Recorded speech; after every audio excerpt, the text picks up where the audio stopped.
I think that most consultants of all kinds are cowards because they set their business up to be paid the same, whether they're right or wrong, whether they bring value or not. They de-risk their engagements. And I think that's wrong.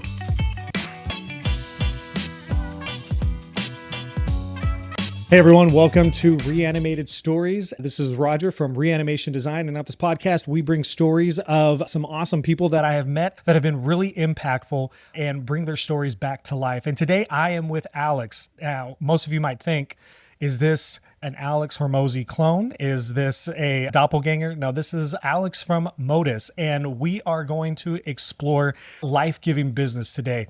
I don't want to take anything away from him, so Alex, thank you so much for being here today. I really appreciate it. My pleasure. Yeah, thanks for having me. And it's funny you bring up the Hormozi thing because I have a client who calls me Timu Hormozi, the knockoff Hormozi version. So it's close enough.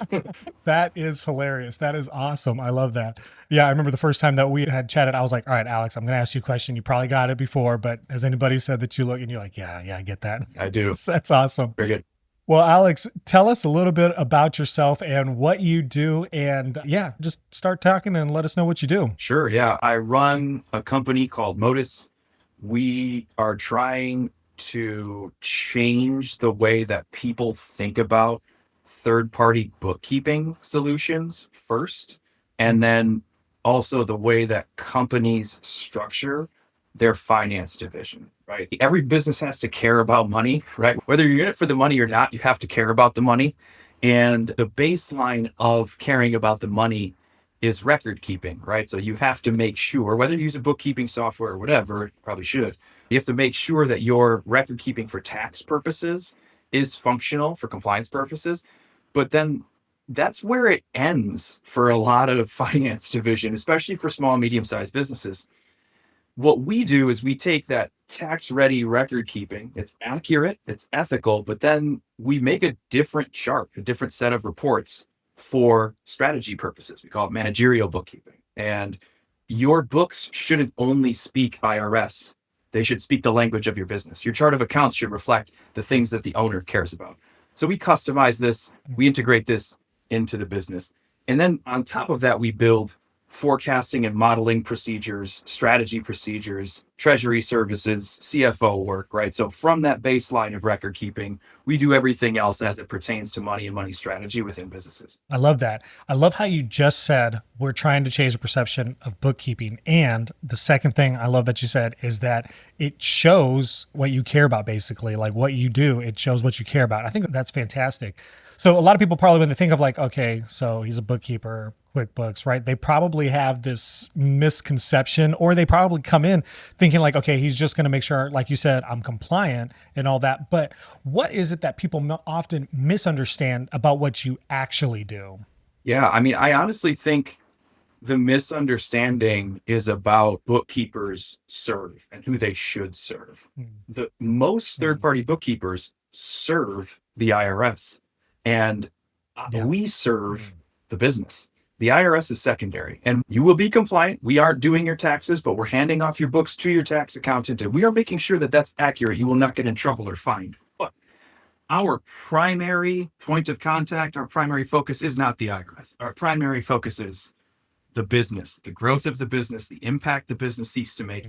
And if your records and your money aren't serving that, and they're serving the IRS, how are you going to get anywhere? Right. So that's the misconception. Yeah, that's fantastic. I think that that's super important because I don't know if people think of it in that way. Like, who's my money serving? Is it for the IRS, you know? And yeah, that's absolutely fantastic. It makes me think of all these other things that I don't want to like get into deeply, but yeah, no, that's absolutely fantastic because they're thinking, okay, as long as I'm compliant on this, and then just like you said, they're missing that deeper meaning.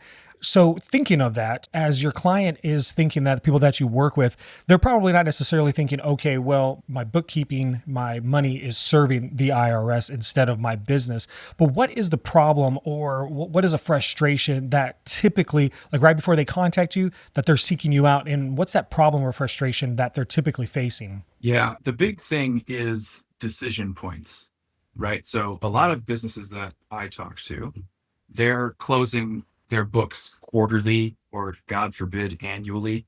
And what that means is they're not able, if their books are accurate, which is definitely minority of the time, but if their books are accurate, but they're not being presented in a timely fashion, you don't get to make data informed decisions in your business. You have to wait for your quarterly books to close to decide if you're going to make a big inventory purchase or if you're going to hire that next person or whatever.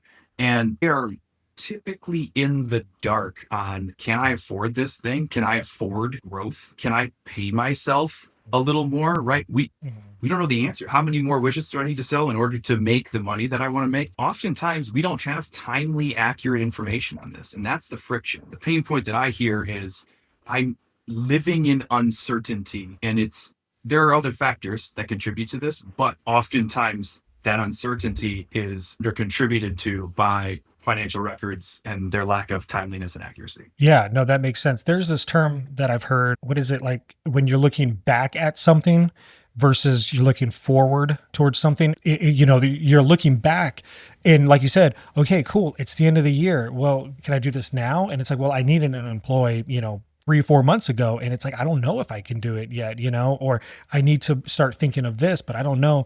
I think that that's really important. And honestly, it's gotten me kind of starting to think too, like, am I looking ahead? So your clients are thinking, I know I need these things. I don't know if I can do these things.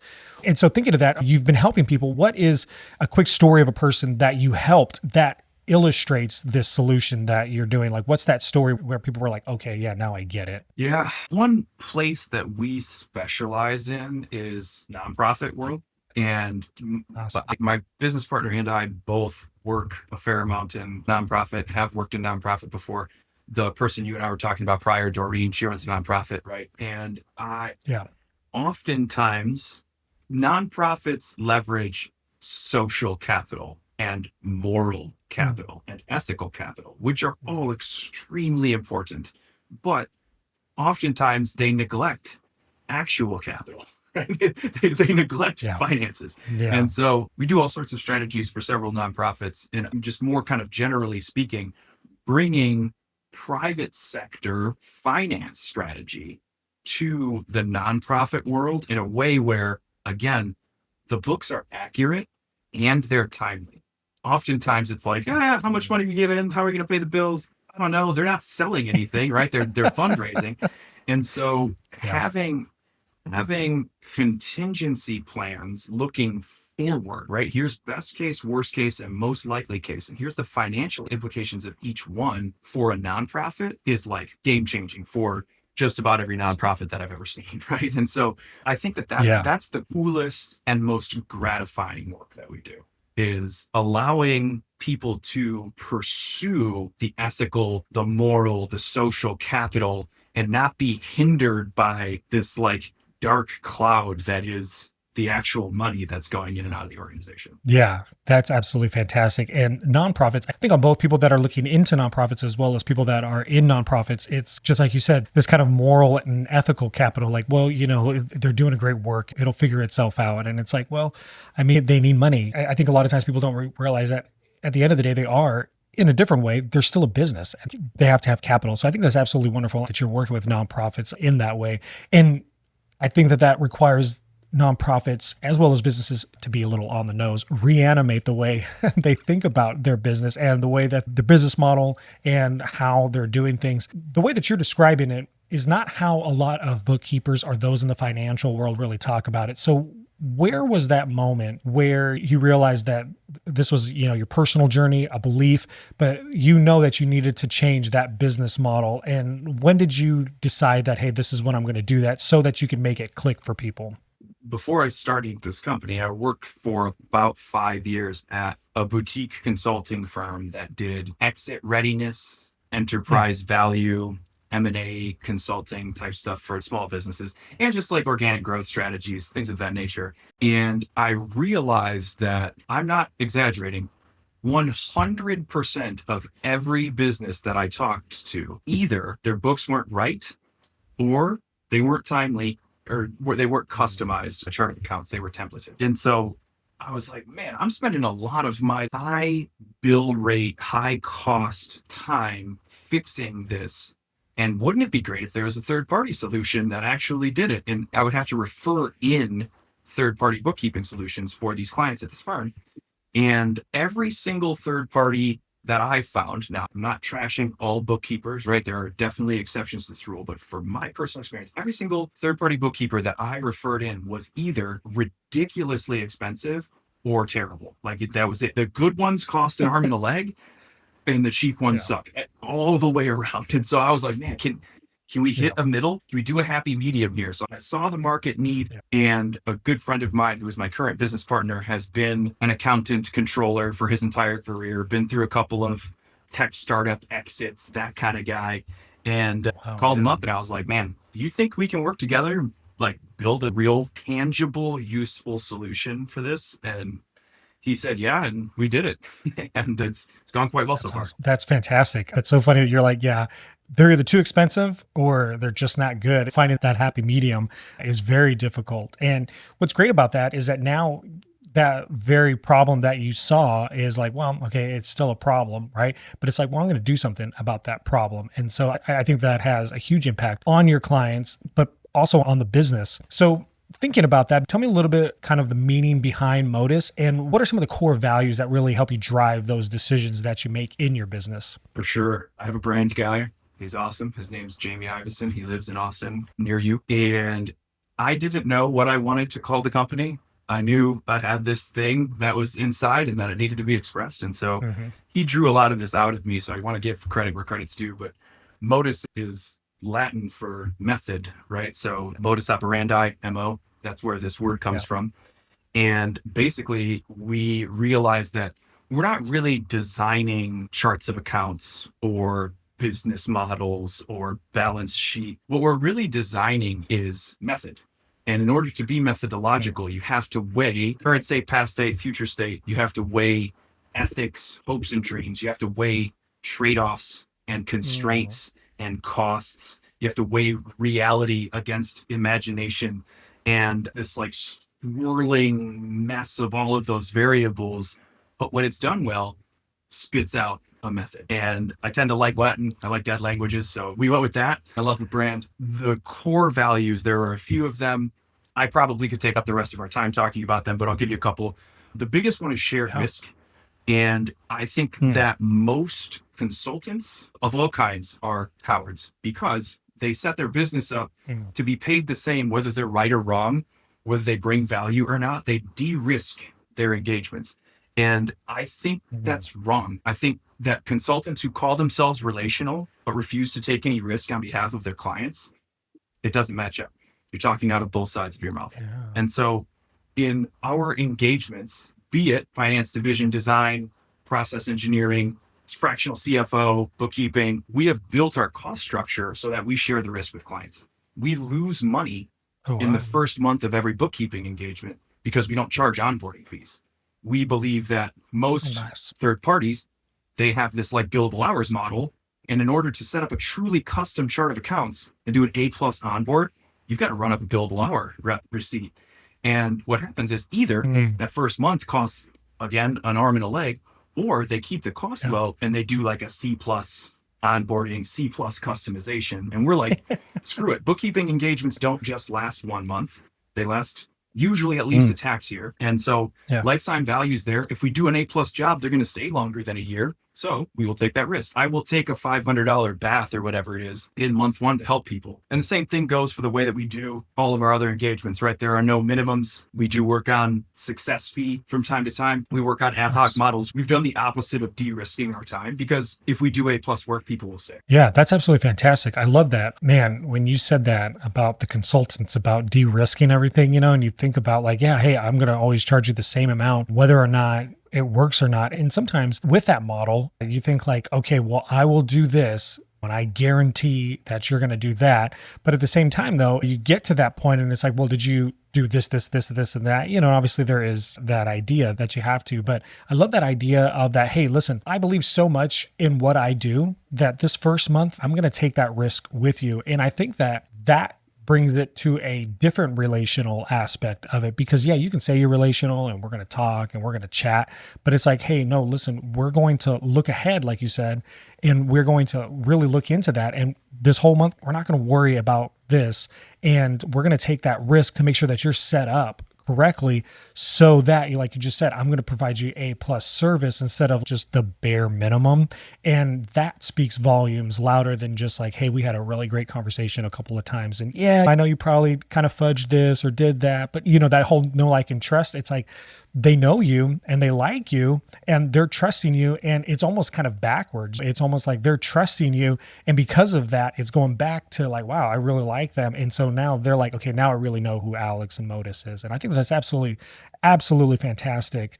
So speaking of that, with what you've been doing, can you give me like a piece of customer feedback or like, man, this was a really successful project, like what you had talked about before, but more of like, okay, like this is why I do this. I got this piece of feedback or we helped this client and you're like, okay, this is why we do what we do. Yeah, there are a couple that really stand out. Again, client confidentiality, anonymity, right? Like I Yeah, can't tell 100%. you exactly who or where, but Yeah. there's a client of ours that runs a healing center, and they came to us. This is a person who is very skilled, very smart, very intuitive. Finance is not this person's strength. And so they're in cash flow restriction, seasonal restriction times, there was, I would say, less than fair or predatory loans taken out, just to like, we covered payroll. Oh, Yeah. it's how much interest? I don't care, right? Like I can make my minimum payments, and these things stacked up over time. And we get in, we evaluate this, we see the velocity of the interest payments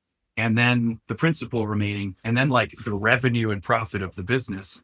And we're like, we only got a couple months Yeah. before this reaches a breaking point, and we have to fix this. And so we helped engineer some of the systems to make our runway longer with this company, right? We changed the way purchasing works. We changed the way we promote and do inventory for retail. We actually paid the service providers more because we wanted them to do better work and do more work and be motivated to do more work. So we leaned in to their staff and they leaned back to help us. And we helped quantify and execute paying off debt, gradually restructuring debt. And we did not take a payment for 5 straight months from this client because I knew that if we weren't paying off these predatory loans, this business was between 15 and 20% EBITDA. So like a really healthy business otherwise, but they were getting absolutely slaughtered by their balance sheet and the debt on it. And so I said, hey, look, I'm gonna work for free for a few months, all full transparency. It might not, right? There is risk here. It might not play out. And if that happens, you owe me no money, but we'll work for free on cost basis or on contingency basis until this gets resolved or it isn't. And actually 2 days ago, the last of the restructured loans came in for this person. And it was a very like pop champagne, total interest rates under 10% now. When I started working with them, it was in like the mid 30s interest rate total across all the loans. And so that's an example of, we have to vet clients and prospects really deeply because they have to have a business that's good, right? Their business at its core, even if it's got other stuff that's hurting it, at its core, it has to be good. It has to make native impact. It has to make the world a better place. And it has to be strong. They have to be good at what they provide. And I have to believe in the owner from an ethical, moral side. And those things were present with this client, and we took a risk, and I think it paid off. I think it's going to work for us. So, it's been one of the most rewarding engagements that I've ever been a part of. Yeah, that is huge because, I mean, you're literally giving life back to that business that probably without you having at least looked at that, it's one of those things that's like, well, I know it's a problem, but I'm kind of pretending that it's not a problem. And then, oh, it's a big problem and I'm going to pay a little bit more attention to it, but I'm still going to kind of ignore it until, unfortunately, it becomes a problem that you can't ignore anymore. And it could ruin their business. So that's absolutely fantastic. And I think that shows not just what you can do, but really who you are. And I think that that's absolutely fantastic because it shows your MO. Like that's exactly what you're preaching and you're doing what you're preaching. And I think that that's absolutely fantastic. Thanks, man. So if somebody is, of course, if somebody is listening and they're thinking, no, this is me. I've been ignoring the problem, pretending it's not a problem. What would you say is their first simplest step? Honestly, it's our YouTube. What we do is so ambiguous. Like it's so not clearly defined, right? Like talking about that case, so many caveats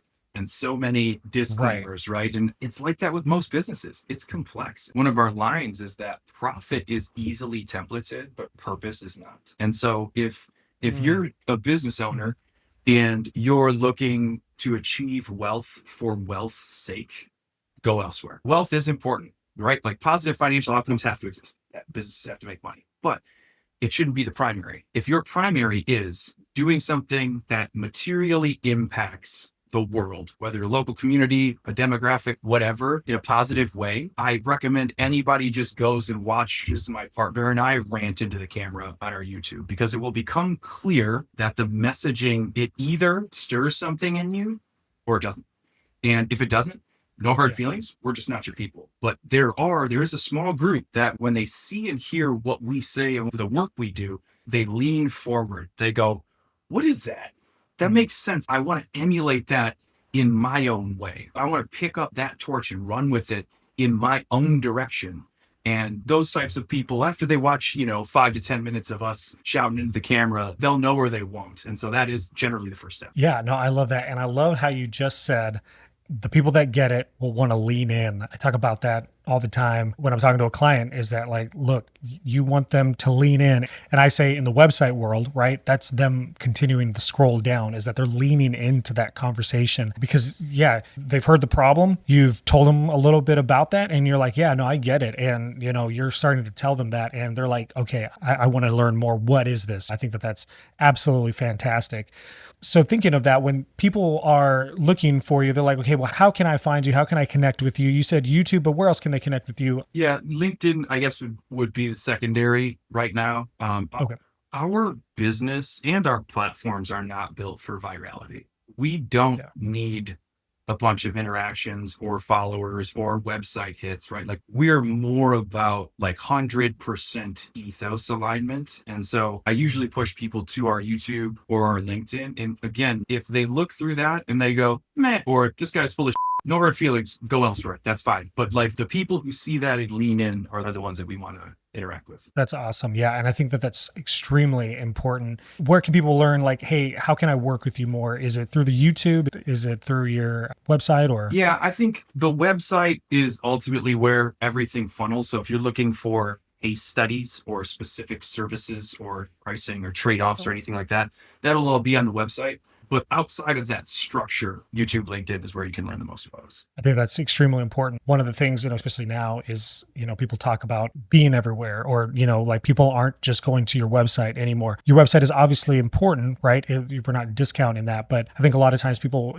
don't always think about SEO. And I always talk about it this way, SEO stands for search engine optimization, but now I say it stands for people are searching everywhere online. And so where are you showing up? And I think it's absolutely fantastic because just like you said, yes, you're building a relationship with them and you're wanting them to lean in to that, but you're also wanting them to see who you are. And yeah, you can probably get that from your website, but more importantly, you're going to get that from your YouTube. And I watch your YouTube and I'm like, oh yeah, no, this is interesting because I love how you're talking about it's not just money for money's sake, which again, like you said, at the end of the day, you have to make money, but it's what are you also doing with your business and how are you doing that? And yes, you can communicate that through your website, but people are also going to check out other things. And then ultimately, they'll probably come back to your website and all that. But that's absolutely important that people are leaning into that conversation because scrolling on your website is leaning into that conversation, but also checking out your videos, that's leaning into that conversation of like, all right, fine, I'll bite. I think that that's absolutely fantastic. Well, I will definitely have your LinkedIn. I'll have your YouTube. I'll have all of that down in our show notes so people can contact you. Is there any last bit of advice or something, anything at all that you just want to say to kind of finish this off? I'll end with one more core value because I talked about shared risk, but another big part of what we talk about is that destruction is a part of creation. And we psychologically are programmed to hoard, get things, store, get another thing, store, get another thing, store. But that's not how it works in nature most of the time, right? When things need to grow, we need to prune or we need to break or we need to burn or whatever. And I encourage people to grow their business through subtraction as well as addition. The discernment to know and then the courage to execute what needs to be removed is often a huge limiter to the growth of a business. And so if you do nothing else and you don't go to LinkedIn and you don't go to the YouTube or you think I'm full of at least sit down and think about what can we remove? What destruction can we do that will ultimately lead to growth? And if everybody did that, all businesses would improve generally. Yeah. I think that's extremely important. not just in business, but also in life, which I think might be like another podcast. But yeah, that's absolutely fantastic because there's always, especially, in what I do, there's always that shiny object syndrome. But I mean, every business has that, like, oh, this new thing, this new platform, this new blah, blah, blah. And it's like, oh, got to have this. And just like you said, but yeah, no, destroying things, breaking stuff, you have to do that in order to prune stuff away and be like, this doesn't really matter. Maybe this software doesn't matter, and it's like, what is my core value in that? So that's absolutely fantastic. I appreciate that, Alex. A really great tidbit to think about as we end this. Well, Alex, I really appreciate you jumping on today. I will have all of your information down in our show notes so that people can contact you. Thank you so much for taking time out of your busy day to come chat with me, and I hope that you have a good afternoon. Thank you for having me. It's been very fun and always good to see you. Always great to see you too. Talk to you later.